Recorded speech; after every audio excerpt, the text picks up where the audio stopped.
Après des années d'austérité, la défense est à nouveau en pleine croissance. Cela a conduit à une nouvelle structure de la défense qui a également un impact sur la politique du personnel.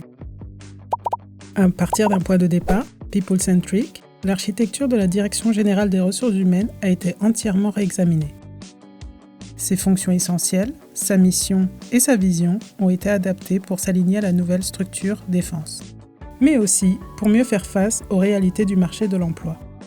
L'humain étant au cœur de cette approche, la DGHR accorde toujours autant d'importance au recrutement de nouveaux talents qu'à la valorisation et l'accompagnement de son personnel tout au long de sa carrière. Dans ce contexte, le processus HR a également été ajusté. Éveil des vocations, les initiatives visant à susciter l'intérêt et à diversifier les viviers de recrutement continuent à se développer. Pensez notamment aux stages jeunes, au programme pour les cadets, au 3e degré défense et sécurité, ainsi qu'aux services volontaires d'utilité collective. Par ailleurs, nos partenariats avec les organisations de l'emploi et les secteurs de croissance sont pleinement renforcés.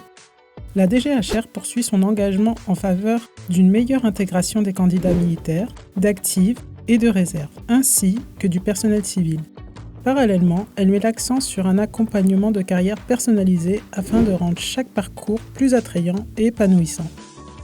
Enfin, la DGHR porte une attention particulière au processus de sortie des collaborateurs quittant la défense. Afin de rendre ces processus plus efficaces et de répondre aux défis actuels, la Direction générale des ressources humaines a dû revoir en profondeur son architecture. Après des mois de concertation, voici le résultat. La Direction générale des ressources humaines est désormais basée sur une séparation claire entre la politique, la gestion opérationnelle et l'exécution. L'un des changements les plus importants est la redéfinition de HR Resource Competencies Development, HRC, et de HR Management, HRM, qui n'existeront plus sous leur forme actuelle.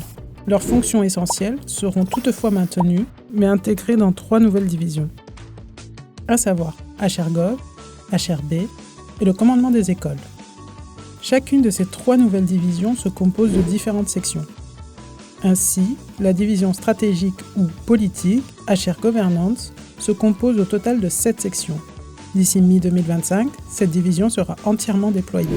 La division gestion, HRB, sera responsable d'une gestion plus efficace du personnel et en intégrant les 3 types de workforce. Les militaires du cadre actif, le personnel de réserve et le personnel civil. Cette centralisation permettra une meilleure coordination et une vision plus claire des synergies entre ces différentes catégories. HRB s'appuiera sur une architecture en 6 sections. La transition vers une nouvelle structure se fera progressivement, par étapes, afin de garantir une mise en œuvre fluide et efficace. L'ensemble du processus sera entièrement achevé en 2028. Grâce à la 3e division, le commandement des écoles, les écoles et les centres de formation bénéficieront de plus d'autonomie pour gérer leur activité quotidienne. Les ajustements organisationnels et administratifs seront totalement achevés d'ici 2030.